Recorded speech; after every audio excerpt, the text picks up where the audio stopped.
शुभोदय बच्चों, 10वीं कक्षा के दूसरे पाठ ईदगाह में आपका स्वागत करता हूँ। आप सभी लोग स्वस्थ हैं, मैं ये कामना करता हूँ। और आगे बढ़ते हुए आज का पाठ है ईदगाह। क्या है?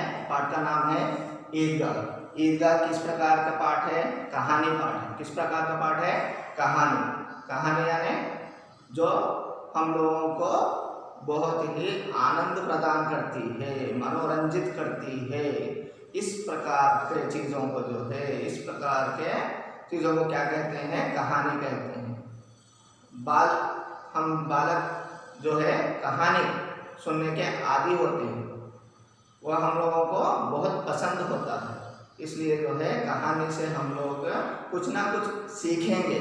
इस तरह की चीज़ों के लिए जो है हमें इस पाठ में, ईदगाह पाठ से कुछ सिखाने के लिए कहानी दी गई है ईदगाह। क्या है? ईदगाह। ईदगाह पाठ में पहले हम लोग देखेंगे, देखिए, उन्मुखीकरण, प्रस्तावना।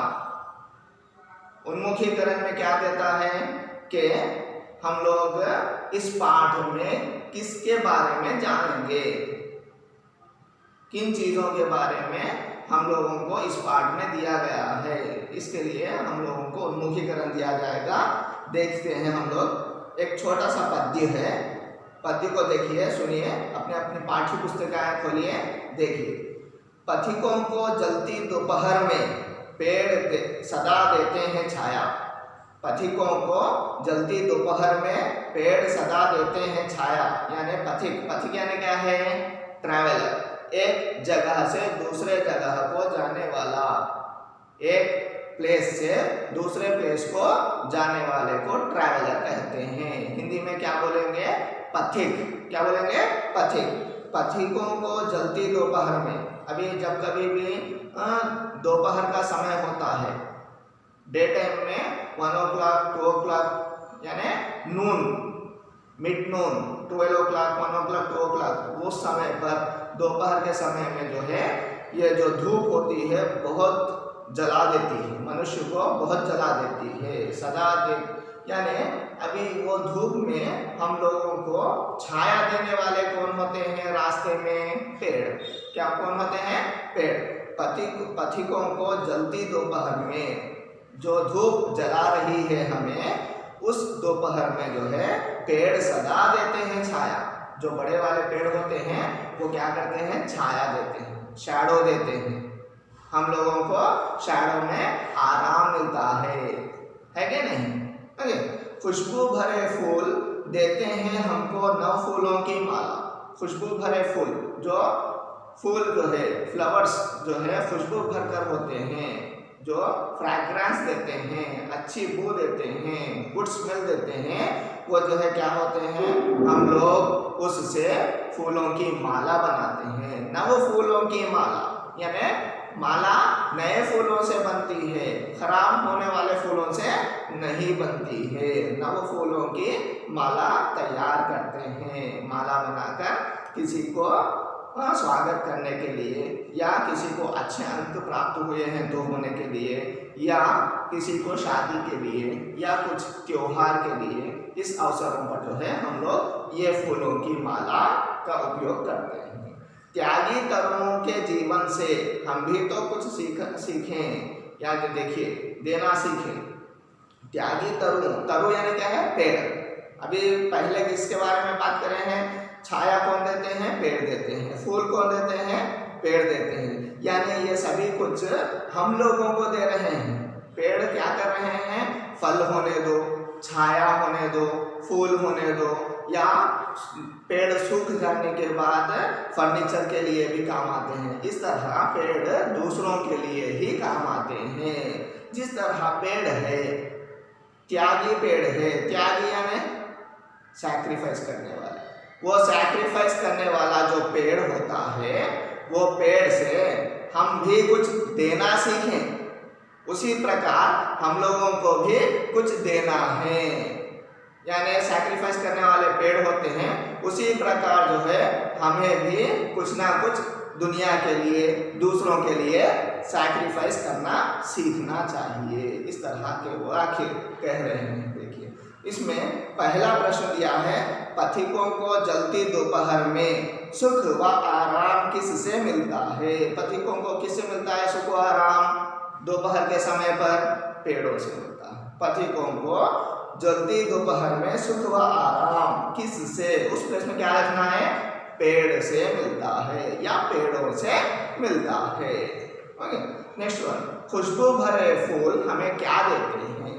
खुशबू से भरे हुए फूल हमें क्या क्या देते हैं? हम क्या बनाते हैं? उसका माला बनाते हैं, नव फूलों की माला। आज पर टेक्स्ट बुक नव फूलों की माला, या माला बोलने पर भी कुछ नहीं।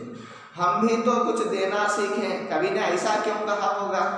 हम भी तो कुछ देना सीखें। देखिए, पेड़ कुछ ना कुछ दे रहे हैं, हम सभी के लिए कुछ ना कुछ त्याग कर रहे हैं, पूरा का पूरा जीवन त्याग कर रहे हैं।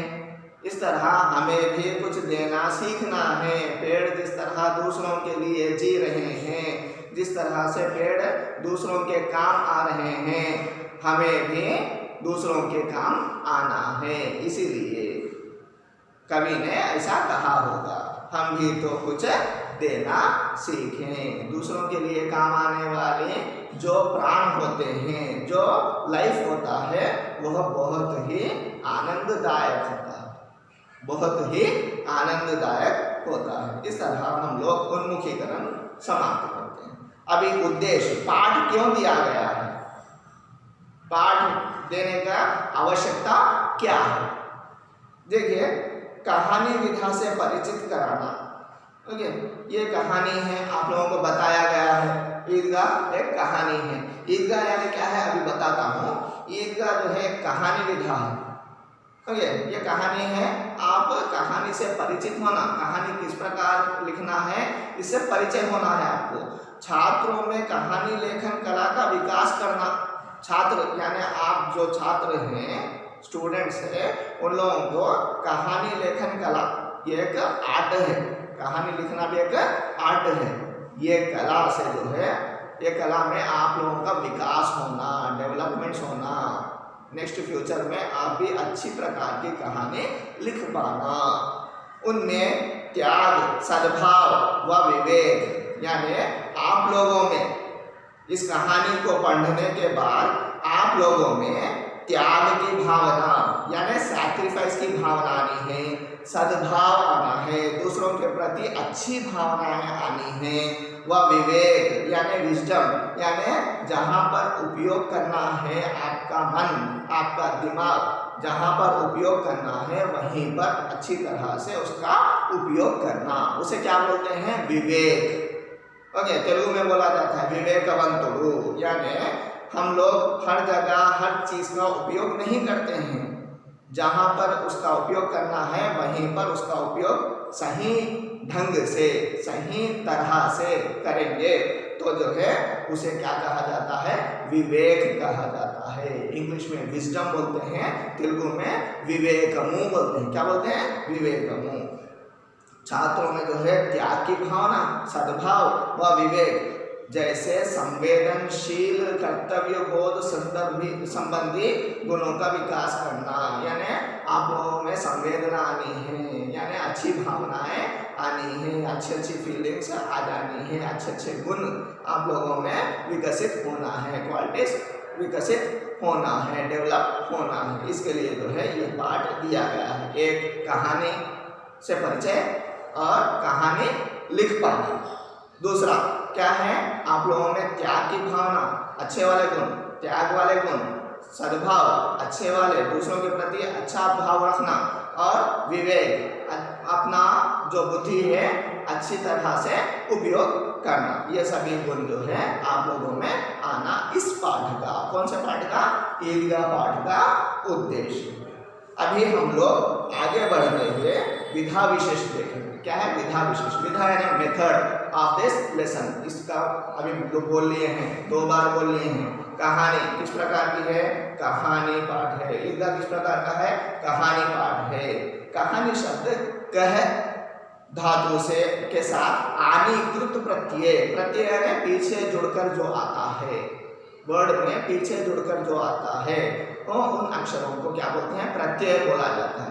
प्रत्यय दो प्रकार के होते हैं, कृत प्रत्यय, तद्धित प्रत्यय। कृत प्रत्यय यानी क्रियाशीलता होती है, कहानी, लिखना, सीखना, बोलना, ना लगाने। ओके, इसमें आनी यानी कह प्लस आनी, कहानी, ये प्रत्यय जोड़ने से बनता है। कह का आशय क्या है? कह यानी कहना, कह यानी क्या है? कहना यानी बोल देना, अच्छी तरह से बोलना, आपको समझ में आना है, इस तरह से बोलना ही कहानी का आशय है। Okay, it is the duty. किसी घटना या बात का सुंदर ढंग से प्रस्तुत किया जाना ही कहानी है। यानी जो कहानी होती है उसको जो है सुंदर ढंग से प्रस्तुत करना, ब्यूटीफुल्ली बोलना। खाली आना है, बोलना है, आपको समझ में आया या नहीं आया, इस तरह नहीं है। कहानी जब बोला जाता है, बोली जाती है, तो जो है आपको अच्छी तरह से समझ में आनी है। इस तरह से ये घटना का या कहानी का लिखने का उद्देश्य होता है। किसी घटना या बात का, किसी भी बात होने दो, किसी भी प्रकार की घटना यानी इंसिडेंट होने दो, सुंदर ढंग से प्रस्तुत किया जाना, सुंदर ढंग से, सुंदरता से बोलना, सुंदरता से लिखा जाना, आप लोगों के सामने प्रस्तुत किया जाना, प्रेजेंटेशन करना ही इस कहानी का विधा है। इस प्रकार ये विधा है।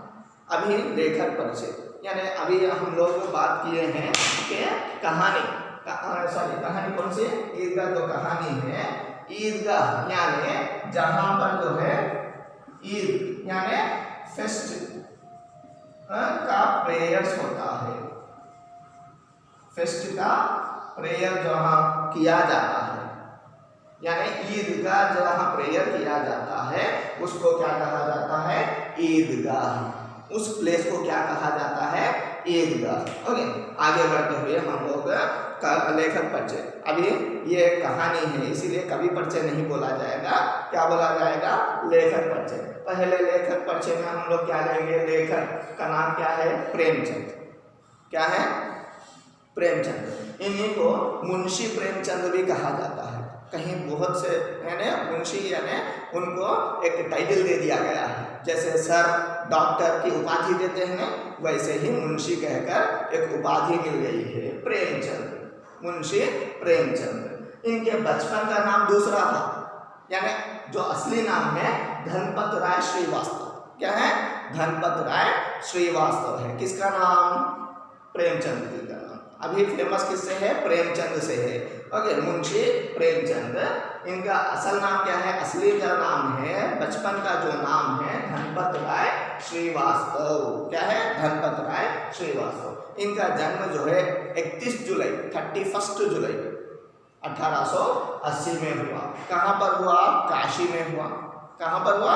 काशी में हुआ। कब हुआ?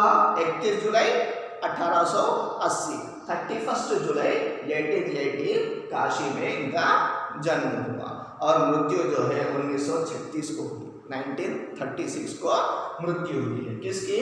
प्रेमचंद जी की। प्रेमचंद जी का असल नाम क्या है? धनपत राय श्रीवास्तव। इनका जन्म जो है 31 जुलाई 1880 में काशी में हुआ, मृत्यु जो है 1936 में हुई। और शिक्षा जो है मैट्रिक, हाँ असल बात क्या है देखिए, ट्यूशन पढ़ाते हुए मैट्रिक पास की। Matric is nothing but 10th class. वो जब 10th क्लास पढ़ रहे थे, ट्यूशन बोलते हुए पढ़ाई करते थे, अपना जीवन यापन करने के लिए, अपने कक्षाएं आगे बढ़ाने के लिए मैट्रिक जब पढ़ा करते थे तब ट्यूशन्स बोलते थे। ओके, आगे बढ़ते बढ़ते नौकरी करते हुए बीए पास किया, नौकरी करते हुए बीए पास किया। इस तरह से उन्होंने अपनी शिक्षा जो है समाप्त कर ली है। उसके बाद आगे बढ़ते हुए रचनाएं, उन्होंने कई रचनाएं लिखी। थोड़े लोग कहते हैं 250, 250, ओके, थोड़े कहते हैं 300, लगभग 300 कहानियां ले लेंगे। कितने? लगभग 300 कहानियां, 300 स्टोरीज। कितने? 300 स्टोरीज लिखी हैं। ये 300 स्टोरीज जो है एक पुस्तिका में लिखी गई है। पुस्तिका का नाम क्या रखा गया है? मानसरोवर। क्या रखा गया है? मानसरोवर शीर्षक, उसका शीर्षक टाइटल, उसका टाइटल क्या रखा है? उस पुस्तिका का नाम 300 कहानियां जिसमें लिखी गई हैं उसका नाम जो है मानसरोवर रखा गया है। मानसरोवर फिर से 8 पार्ट्स में लिखा गया है। पूरी 300 कहानियां एक पुस्तिका में, यानी एक ही पुस्तिका का नाम, लेकिन part 1, part 2, part 3, Mansarovar part 1, Mansarovar part 2, इस तरह से 8 खंड किए गए हैं। कितने? 8 खंड। मानसरोवर यानी मानसरोवर में क्या है? कहानियां। किसकी कहानियां? प्रेमचंद जी की कहानियां। ये प्रेमचंद जी की कहानियां मानसरोवर में टाइटल रखा गया 8 खंडों में है और इन्होंने उपन्यास भी लिखे हैं। ओके, उपन्यास, कितने उपन्यास लिखे हैं? 1 दर्जन। 1 दर्जन। दर्जन यानी क्या है? Dozen. 1 dozen equals to 12। 1 dozen equals to 12। 1 दर्जन यानी 12 उपन्यास लिखे हैं। और ये इस प्रकार के उपन्यासकार हैं कि इन्हें एक टाइटल मिल गया है, एक उपाधि दी गई है। इधर दिया गया, देखिए, उनकी उपाधि दिया गया उपन्यास सम्राट। क्या दिया गया है? उपन्यास सम्राट। उपन्यास सम्राट यानी क्या है? सम्राट यानी क्या है? जो बड़ा किंग होता है, एम्परर। क्या बोला जाता है? एम्परर, यानी उपन्यासों का एम्परर है ये। कौन? प्रेमचंद। यानी उतनी अच्छी प्रकार से आपको आपके दिमाग में, आपके मन में छू जाती है वो उपन्यास, आपको मन को छू जाता है। इस प्रकार से लिखा जाता है ये उपन्यास। इसीलिए प्रेमचंद जी को क्या कहा गया है? क्या उपाधि प्राप्त की है? क्या टाइटल प्राप्त किया गया है? उपन्यास सम्राट। किसको? प्रेमचंद जी को। कितने उपन्यास लिखे हैं? 1 दर्जन उपन्यास। लगभग कितनी कहानियां लिखी हैं? 300 कहानियां लिखी हैं। यानी 300 कहानियों का एक पुस्तिका क्या है? पुस्तिका का नाम क्या है? मानसरोवर। मानसरोवर कितने खंडों में बांटा गया है? 8 खंडों में बांटा गया है।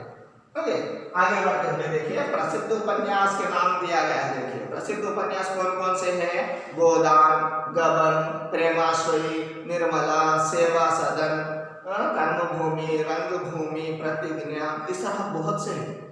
ओके, यानी 12 है, कुछ के नाम इधर दिया गया है। ओके, कौन कौन से हैं? गोदान उपन्यास के नाम है। किसके नाम है? उपन्यास, वो भी प्रसिद्ध उपन्यास, पूरे प्रसिद्ध है, लेकिन कुछ के नाम दिया गया है। गोदान, गबन, प्रेमाश्रयी, निर्मला, सेवा सदन, कर्मभूमि, रंगभूमि, प्रतिज्ञा, आदि आदि यानी एक्सेट्रा, और बहुत से। उसके बाद प्रसिद्ध कहानियां, किसके द्वारा लिखी गई कहानियां?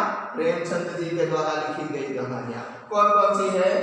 पंच परमेश्वर, बड़े घर की बेटी, कफन, ईदगाह आदि, यानी 300 कहानियां हैं। 300 कहानियों में कुछ इंपॉर्टेंट, कुछ प्रसिद्ध कहानियों के नाम क्या है? क्या है? फिर से बोलिए। Very good. पंच परमेश्वर, बड़े घर की बेटी, कफन, ईदगाह आदि एक्सेट्रा, इस प्रकार है। इनकी उपाधि बोला गया है। उपाधि क्यों दी गई है? बहुत अच्छे से आपके मन को छू जाने के लिए इस प्रकार के उपन्यास लिखते हैं, इसीलिए उपन्यास सम्राट कहते हैं। किसको? प्रेमचंद जी को। ओके, और रचनाएं, इनकी रचनाओं की विशेषता क्या है?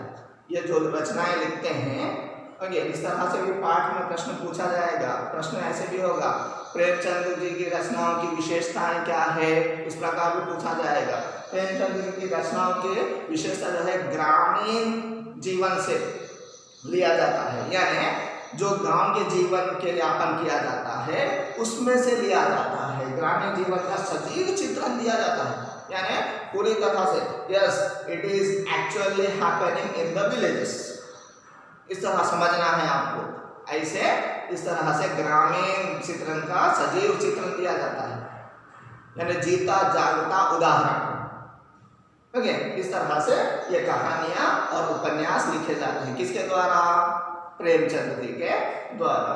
और भाषा प्रवाहमयी होती है इनके अंदर।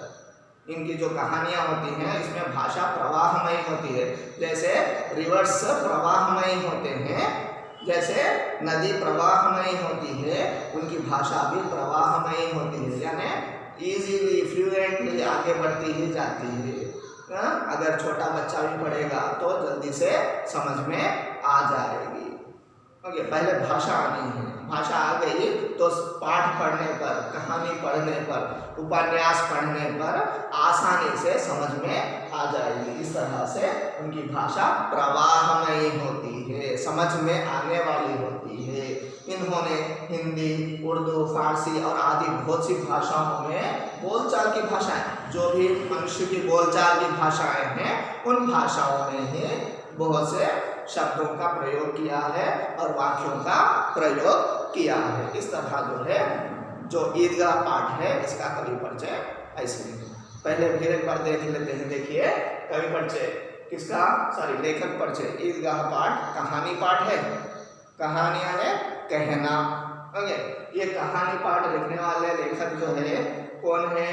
प्रेमचंद। प्रेमचंद का असल नाम क्या है, बचपन का नाम क्या है? धनपत राय श्रीवास्तव। इनका जन्म जो है 31 जुलाई 1880 काशी में हुआ और मृत्यु जो है 1936 में हुई। शिक्षा जो है मैट्रिक और बीए। तो ये रचनाएं जो है लगभग 300 से अधिक रचनाएं की है, लगभग 300 कहानियां लिखी हैं। 300 कहानियों का संकलन जो है किसमें किया गया है? कलेक्शन जो है मानसरोवर में किया है। मानसरोवर के कितने पार्ट्स है, कितने खंड है? 8 खंड है और 1 दर्जन यानी 12 उपन्यास लिखे हैं। और आगे बढ़ते हैं। उपन्यास, प्रसिद्ध उपन्यासों में नाम गोदान, गबन, निर्मला, प्रेमाश्वरी, सेवा सदन, कर्मभूमि, रंगभूमि आदि। प्रसिद्ध कहानियां क्या है? पंच परमेश्वर, बड़े घर की बेटी, कफन, ईदगाह आदि। और जो है इन्हें उपन्यास सम्राट से उपाधि भी प्राप्त की गई है। इनकी रचनाओं की विशेषता क्या है? ग्रामीण जो जीवन है उसका चित्रण किया जाता है और जो है भाषा प्रवाहमयी होती है। कुछ भाषाएं जो बोलचाल की भाषाएं हैं, जैसे हिंदी है, उर्दू है, फारसी है आदि, इस प्रकार की भाषाओं से जो है क्या किया गया है? उनके शब्दों का प्रयोग किया गया है, आसान शब्दों का, आसान वाक्यों का प्रयोग किया गया है। ये इनकी रचनाओं की विशेषताएं हैं। अभी मैं बाजू हो जाता हूँ, आप लोग इसका स्क्रीनशॉट ले लीजिए और ये जो कवि परिचय है, जो लेखक परिचय है, इसको आप लोग अपने नोटबुक्स में लिखिएगा।